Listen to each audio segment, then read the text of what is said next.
네, 오늘 우리 주신 하나님의 말씀은 창세기 말씀입니다. 창세기 3장 14절부터 24절까지의 말씀입니다.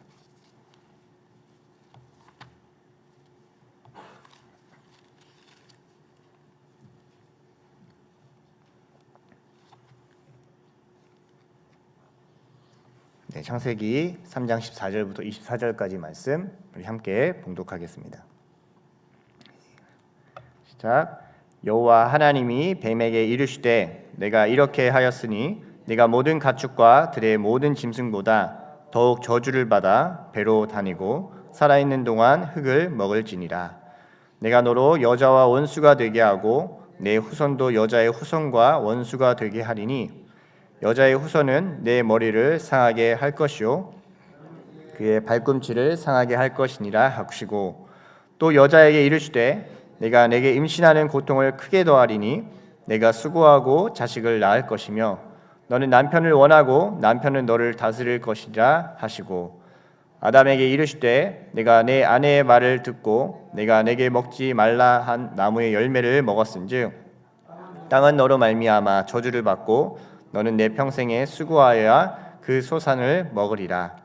땅이 내게 가시덤불과 엉겅퀴를 낼 것이라.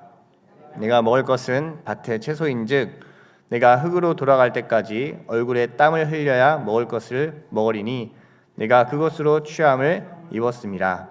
너는 흙이니 흙으로 돌아갈 것이니라 하시니라. 아담이 그의 아내의 이름을 하와라 불렀으니 이는 그는 모든 산자의 어머니가 됨이더라. 여호와 하나님이 아담과 그의 아내를 위하여 가죽옷을 지어 입히시니라. 여호와 하나님이 이르시되 보라, 이 사람이 선악을 아는 일에 우리 중 하나같이 되었으니 그가 그의 손을 들어 생명나무 열매도 따먹고 영생할까 하노라 하시고, 여호와 하나님이 에덴 동산에서 그를 내보내어 그의 근원이 된 땅을 갈게 하시니라.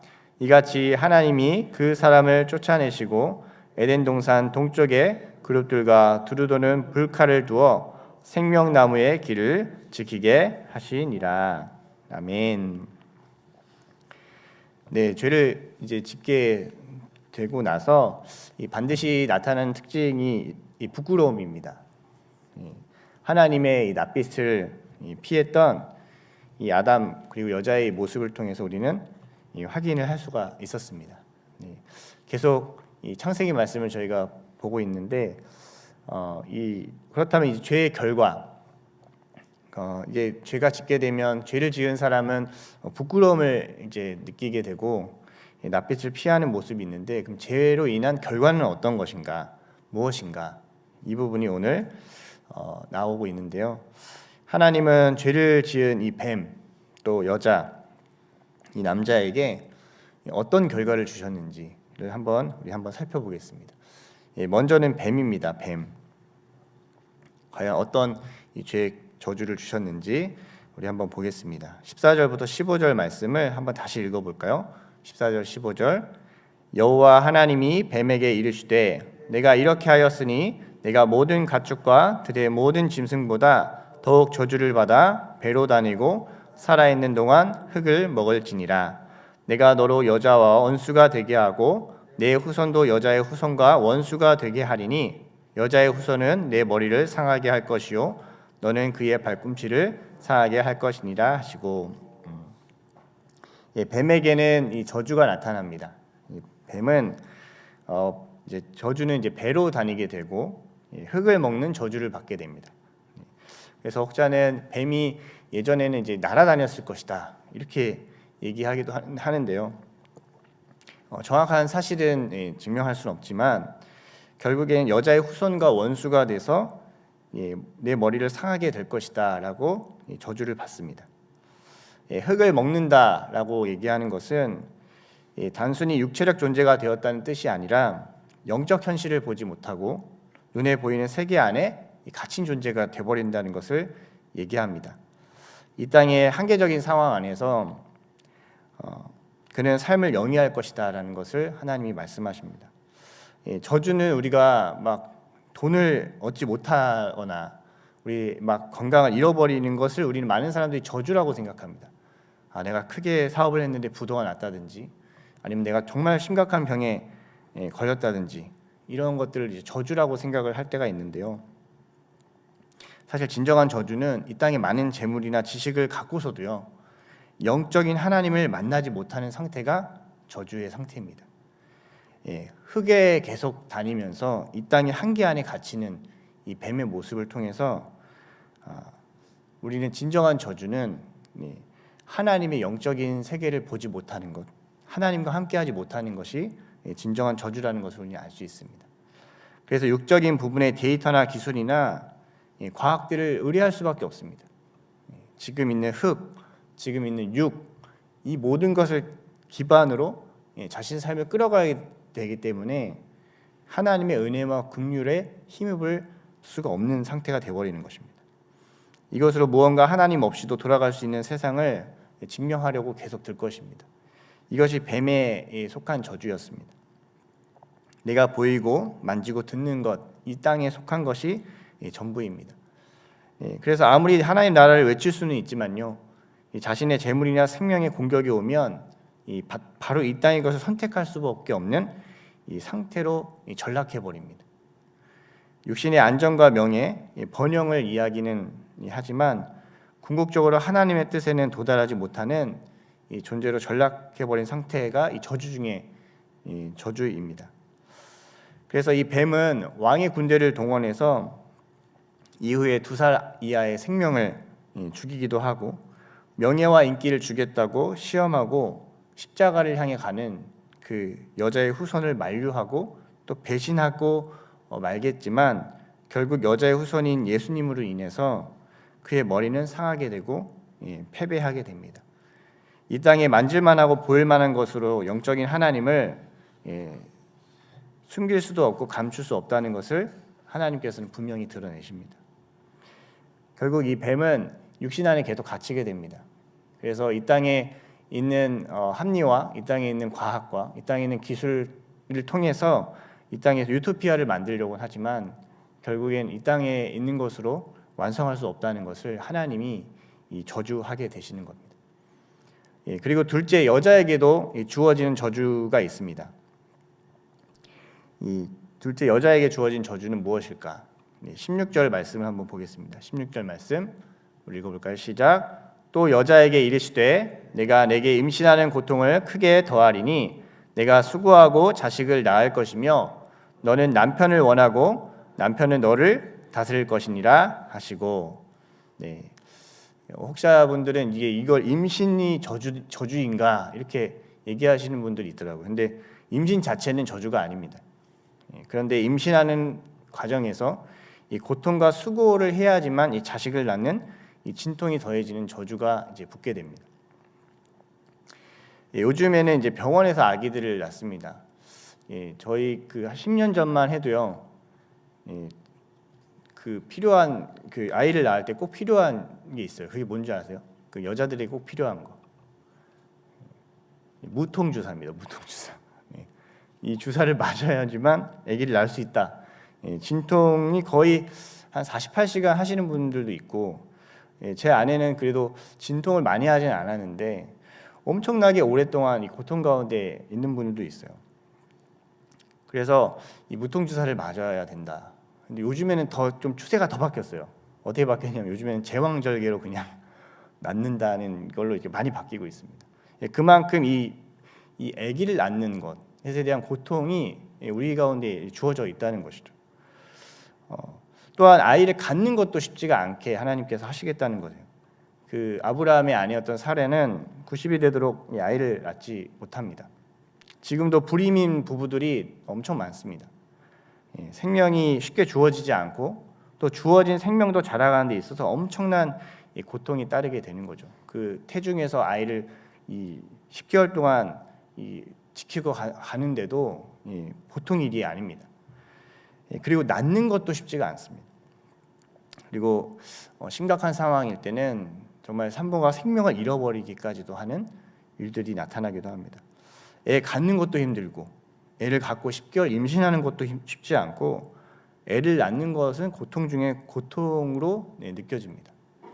이것은 생명을 갖고 품고 낳는 일, 이 생명과 관계하는 것이요 죄로 인해서 쉽지 않다는 것을 하나님께서 보여주시는 거예요. 생명을 관계하는 것이 사람에게는 원래 복인 존재였기 때문에 자연스러운 것이었는데 이 생명을 관계하는 것 자체를 고통으로 여기게 된다는 것을 얘기합니다. 육적인 것뿐만 아니라 영적인 것도 마찬가지입니다. 태신자를 갖는 것도 품는 것도요. 그리고 낳고 키우는 것도요. 쉽지가 않습니다. 이것이 자연스럽지 못한 상태가 죄로 인해서 우리 가운데 주어진 저주라는 거예요. 죄가 우리 가운데 계속 찾아올수록 우리는 전도하기 싫습니다. 죄가 우리 가운데 계속해서 찾아올수록 우리는 누군가 영혼을 품기보다는 계속해서 내가 먹을 것을 찾게 됩니다. 하나님은 원래 복되게 인생을 창조하셨고 생육하고 번성하고 충만한 것을 자연스럽게 만드셨지만 이것이 죄로 인해 고통스럽고 두려운 것, 생명을 마주하는 것 자체가 고통스럽고 두려운 것으로 바뀌고 있다는 것입니다. 그리고 이 둘째 여자에게 주어진 또 다른 저주가 있는데요. 이것은 남편을 원하고 남편이 너를 다스릴 것이다 라고 말합니다. 원래 하나님은 여자를 돕는 배필로 지으셨습니다. 돕는이라는 표현이 에젤인데 에젤은 하나님 앞에만 쓰였던 용어예요. 에벤에셀 할 때. 그래서 돕는다는 것은 사실은 더 우월하다는 의미가 있습니다. 그래서 남편을 돕는다는 것은 남편의 보조적 존재가 아니라 오히려 남편에게 그 하나님처럼 정말 그 연약함을 도울 수 있게 하나님께서 이 돕는 배필을 하나님께서 지으셨습니다. 그러니까 돕는다는 건 능력이 있는 사람이 할 수 있는 겁니다. 능력이 없으면 도울 수도 없는 것이죠. 그렇게 함께 아름답게 공동체를 세워가도록 하게 됐는데 이 죄로 인한 저주로 인해서 관계가 이 다스리는 권력으로 바뀌게 됩니다. 죄는 사랑의 대상을 소유하게 하고 보호의 대상을 통제하게 하고 책임의 대상을 지배하고 착취하려고 바뀌게 합니다. 뭐 예전에도 그랬지만요. 지금도 이제 뭐 뉴스나 이런 걸 보면요. 이 남자들이 외도하고 폭행하고 경제적인 책임을 지지 않는 부부들을 이혼하는 가정이 얼마나 많은지 모릅니다. 저명한 그 연예인들이나 또 아나운서 이런 분들도요. 그렇게 똑똑하고 많이 배우고 했으면 결혼도 잘하고 잘 살 것 같은데요. 그렇지 못하는 경우들이 우리 뉴스를 통해서 많이 접하게 됩니다. 이런 일들이 이 여자들의 삶 가운데 나타날 것이다라고 하나님이 저주합니다. 그리고 마지막 세 번째 남자들에게도 이 죄의 저주가 있습니다. 이것이 무엇일까요? 17절부터 19절까지 말씀을 한번 보겠습니다. 17절부터 19절 말씀 함께 읽어볼까요? 시작. 아담에게 이르시되 내가 내 아내의 말을 듣고 내가 내게 먹지 말라 한 나무의 열매를 먹었은즉 땅은 너로 말미암아 저주를 받고 너는 내 평생에 수고하여야 그 소산을 먹으리라. 땅이 내게 가시덤불과 엉겅퀴를 낼 것이라. 내가 먹을 것은 밭의 채소인즉 내가 흙으로 돌아갈 때까지 얼굴에 땀을 흘려야 먹을 것을 먹으리니 내가 그것에서 취함을 입었음이라. 너는 흙이니 흙으로 돌아갈 것이니라 하시니라. 여기서도 또 혹자분들이 오해하는 것이 일 자체를 저주로 생각하는 경우가 있습니다. 근데 일 자체는 저주는 아닙니다. 하지만 일을 하지만 이 땅의 저주를 받아서 평생 수고해야만 생존할 수 있다라고 얘기하고 있습니다. 되게 재미있는 일은요. 이 남자들이요 재벌이 되고 성공한 사업가가 되면요 일의 수고의 이 중력이요 약해지기보다는 더 막강해집니다. 대통령이 느끼는 중압감은요 일반 서민이 느끼는 것과는 다를 겁니다. 삼성의 이재용 회장이 느끼는 중압감은 삼성 사원이 느끼는 것과는 다릅니다. 우리 교회 담임 목사님이 느끼는 중압감과 제가 느끼는 중압감의 무게도 다릅니다. 우리는 일을 잘해서 더 많은 것들을 이제 맡기게 되는데 그것들을 이제 성취하면 성취할수록요 오히려 그 남자들이 느끼는 중압감이 더 세져요. 일하시는 여성분들도 아마 느끼실 수 있을 거예요.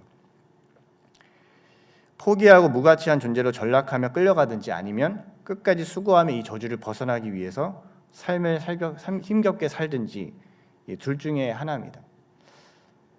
여자들은 관계 속에서 그 가치를 실현하지만 이 남자들은 일의 성과 속에서 자신을 증명받게 요구되는 경우들이 많습니다.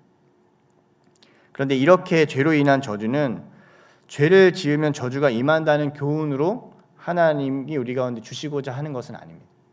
너희는 죄를 졌으니까 이제 이로 인한 저주가 임한 거야 라고만 얘기하시려고 이 말씀을 주신 건 아닙니다. 우리가 익숙한 인과응보, 너는 죄를 지었으니까 이렇게 된 거야 라고만 생각하면 곤란합니다. 왜냐하면 아이들을 여러분 징계할 때 아이가 잘못한 일에 대해 고통을 느낄 필요가 있기 때문에 그 징계를 하지만 결국 이 고통이 지나가게 되고 온전히 그가 그 고통의 시간을 통과하면서 내가 그 교훈을 붙들겠다고 결정하고 결심했을 때 그 아이는 성장하게 되고 이 아이는 놀랍고 훌륭한 인격이 됩니다. 그래서 하나님은 죄로 인한 이 고통을요 통과하고 완성하고 싶은 것이 있었어요. 죄로 인해서 그냥 모든 게 끝났어. 너의 인생이 끝났어. 우리는 그렇게 생각할 때가 많습니다. 내가 이렇게 죄를 저질렀으니까 나의 삶은 이제 끝난 거야. 나는 이제 더 이상 해결할 수 없는 존재야 라고 여길 때가 있지만 하나님은 그렇게 보시지 않는다는 거예요. 그것은 아담의 고백과 하나님이 무슨 일을 하셨는지를 통해서 우리는 알 수 있습니다. 아담이 이렇게 고백을 해요. 20절, 21절에 이렇게 말하는데요. 우리 한번 20절, 21절 말씀도 한번 보겠습니다. 읽어볼까요? 시작. 아담이 그의 아내의 이름을 하와라 불렀으니 그는 모든 산자의 어머니가 됨이더라. 여호와 하나님이 아담과 그의 아내를 위하여 가죽옷을 지어 입히시니라. 여러분 보통 누군가가 나에게 잘못을 저질렀을 때 여러분은 어떻게 반응하시겠습니까? 그 사람을 축복할까요? 만약에 여자가 이렇게 나를 죄악에 넘어가게 했으면 남편은 이 죽일놈이 옆을네 라는 얘기를 하지 않을까요? 이 앞에 부분에 우리가 선악을 알게 하는 나무의 열매를 먹게 한 것이 아담이 그렇게 얘기해요. 당신이 나에게 돕는 배필로 지어준 이 여자 때문에 내가 이렇게 먹게 됐다라고 얘기를 합니다. 근데 여기 갑자기 이런 얘기예요. 아담이 그의 아내의 이름을 하와라 불렀으니 산자의 어머니가 됩니다. 너는 이제 하와야. 너는 살아있는 자, 산자의 어머니가 되는 거야 라고 얘기를 해요. 이것은 그 사람을 저주하는 게 아니라 축복하는 얘기입니다. 왜 이렇게 불렀을까? 아담이 도대체 갑자기 하나님의 이 저주 안에서 갑자기 어떤 포인트로 이렇게 산자의 어머니라고 부르게 됐을까요? 15절 말씀입니다. 15절 말씀을 듣고 저는 이 아담이 완전히 바뀌었다고 생각합니다. 우리 한번 읽어보겠습니다. 15절 말씀 읽어볼까요? 시작. 내가 너로 여자의 원수가 되게 하고 내 후손도 여자의 후손과 원수가 되게 하리니 여자의 후손은 내 머리를 상하게 할 것이요 너는 그의 발꿈치를 상하게 할 것이니라 하시고 여자의 후손이 그 뱀의 머리를 상하게 할 것이구나. 이기는구나. 하나님이 약속하신 언약을 믿고 이 아담이 고백을 하는 거예요. 너는 저주가 아니고 너는 산자의 어머니가 될 것이다. 이 일이요 예수 그리스도를 통해서 완전히 이루어지게 됩니다. 그리고 가죽옷을 입혀서 죄로 인한 부끄러움이 그들을 죽이지 못하도록 하나님이 보호를 하십니다. 하나님은 죄인이 우리가 죄 자체 죄로 인해서 끝났어라는 결론을 짓기를 원하시는 것이 아니라 결국 이 죄의 고통을 통과해서 뱀의 머리를 밟아서 승리하는 존재가 되기를 원하시는 분이 바로 하나님이신 줄 믿습니다. 자녀가 잘못할 것을요 제가 부모가 되니까 알겠어요. 100% 부모는 알고 있어요. 그러나 그가 성장하면서요 그 잘못이 깨달음으로 누군가를 도와주는 훌륭함으로 바뀌는 순간이 옵니다. 그런 거 보실 때 있으시죠? 이렇게 자녀를 키워보신 분들 또 영적인 자녀를 키워보신 분들은 알 거예요. 처음에는 이게 도대체 어떻게 해야 되는 존재인가라는 생각이 들다가 어느 순간 이제 커가면서 얘가 막 생일날 편지도 써주고 이러네. 이건 자기만 맨날 챙길 줄 알았는데 누군가를 챙길 줄 아네. 그런 존재로 이렇게 바뀌는 거. 영적인 목양도 마찬가지입니다. 자기 안에 갇혔던 인생이 누군가를 돌보고 살피고 누군가에게 생명의 풍성함을 나눌 수 있는 그 존재로 바뀌는 그 모습들을 보면요, 얼마나 영적인 희열이 있는지 몰라요.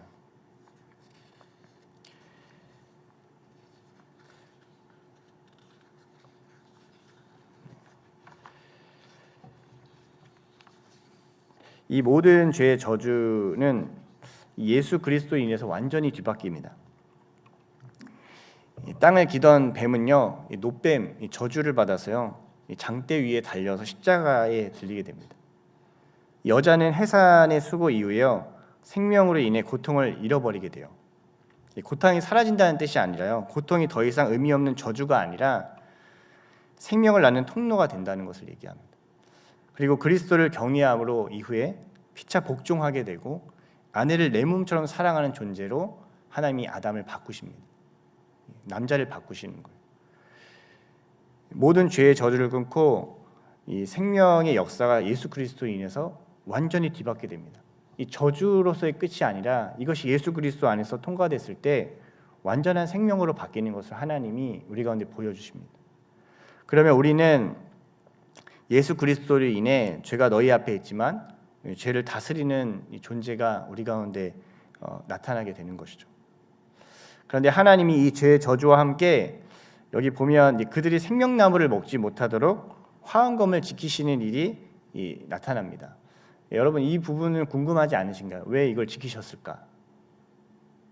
할렐루야. 저만 궁금한 걸로 여기 계신 분들은 하나도 궁금하지 않으시나?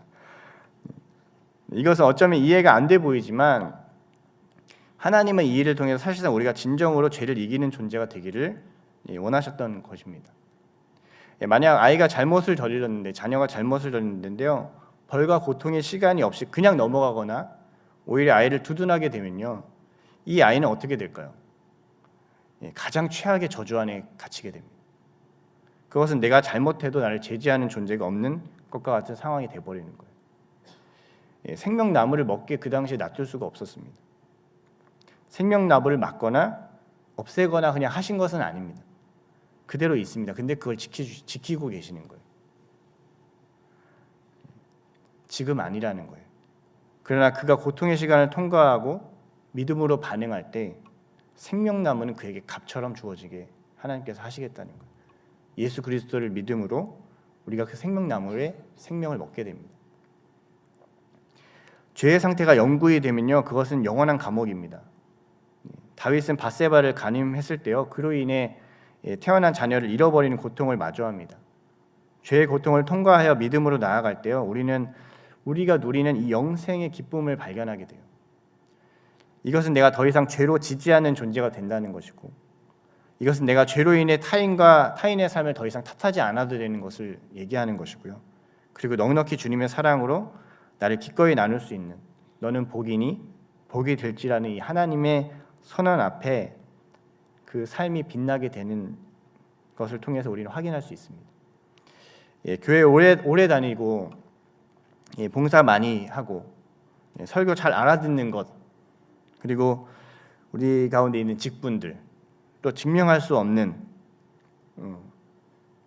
이 시간, 이 죄의 저주 안에 우리는 다 있었지만, 모든 하나님의 아들은 애굽에서 나오지만 예수 그리스도로 말미암아 죄가 너 앞에 있지만 너는 이제 죄를 굴복하고 죄에 끌려가는 존재가 아니라 죄를 다스릴 수 있어서 십자가까지 기꺼이 갈 수 있는 훌륭한 존재로 빚어질 수 있게 하나님이 우리 가운데 하시겠다고 선언하십니다. 저는 그 생각이 들어요. 이제 2020년을 이제 밝았는데 제가 예배하면서 하나님한테 막 그런 마음이 있어요. 제 안에 두 가지 마음이 있어요. 하나는 뭐냐면 이 체념하는 마음이 있더라고. 제가 이제 공동체에 오래 있다 보니까 어느 순간 제 안에 이제 체념하는 것들이 좀 약간 생기는 게 있어요. 이거는 어쩔 수 없는 거야라는 생각이 제 안에 있더라고요. 그리고 가정 생활 안에서도요, 그런 부분이 제 안에 있는 거예요. 이건 좀 변할 수 없는 건가 보다라는 이런 마음이 제 안에 듭니다. 근데 하나님 그때 저한테 찾아오시면서 무슨 말씀하셨냐면, 너가 체념을 하는 것은 죄의 저주 안에 묶이는 거다라는 얘기를 하시더라고요. 그리고 또 하나가 있는데 그건 뭐냐면 인과율입니다. 내가 이만큼 했으니까 이만큼의 결과가 얻을 것이다. 이만큼 수고를 했으니까 이만큼의 결과가 오를 것이다. 그것도 하나님이 책망하시더라고요. 그것 또한 죄의 저주 안에 있는 인과율의 그 저주다. 하나님은 마른 뼈도 살리시고 하나님은 우리 가운데 소망을 주십니다. 우리는 죄가 있고 우리 안에 감춰진 것들이 있고 우리 안에 고통이 있으면 이 자체로 끝날 것이라고 생각할 때가 많습니다. 그러나 하나님이 우리 가운데 찾아오시고 이 죄의 저주 속에서도요, 너는 뱀의 머리를 짓밟을 것이다. 너는 결코 작은 자가 아니고 너는 용사라. 하나님이 우리를 믿어주고 계시고 우리를 붙들고 계시고 우리를 끌고 가신다고 선언하고 계십니다. 그동안 이 정도 해야 하는데 10년 동안 내가 전도했는데 안 돼요. 더 이상 난 포기하고 싶습니다. 인간적으로 인본주의적으로는 맞을 수 있겠지만요, 하나님은 오늘도 우리 가운데 말씀하시는 거예요. 포기하지 마라. 죄의 저주가 너를 묶게 하지 않을 것이고 죄의 저주를 풀어서 내가 완성할 것이다 라고 말씀하십니다. 예수 그리스도 안에서 이 모든 죄의 저주는 하나님의 온전한 복으로 바뀌었습니다. 2026년이 밝았습니다. 할렐루야, 아멘. 네, 그 2026년 우리 영혼이 내가 체념하고 있던 것, 그리고 내가 그냥 했던 것으로만 하나님 앞에 받으려고 했던 것도 있다면 이 시간 우리가 다시 한번 하나님은 그것만으로 우리 가운데 채우시는 것이 아니라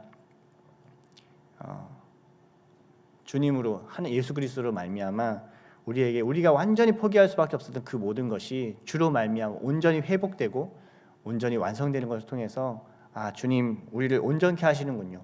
우리의 삶을 주님 이 죄의 저주 안에 갇히지 않고 예수 그리스도를 믿음으로 말미암아 우리를 온전케 하시는군요. 그 믿음의 고백이 2020년 우리 가운데 기대감으로 나타날 것을 믿음으로 축복합니다. 아멘.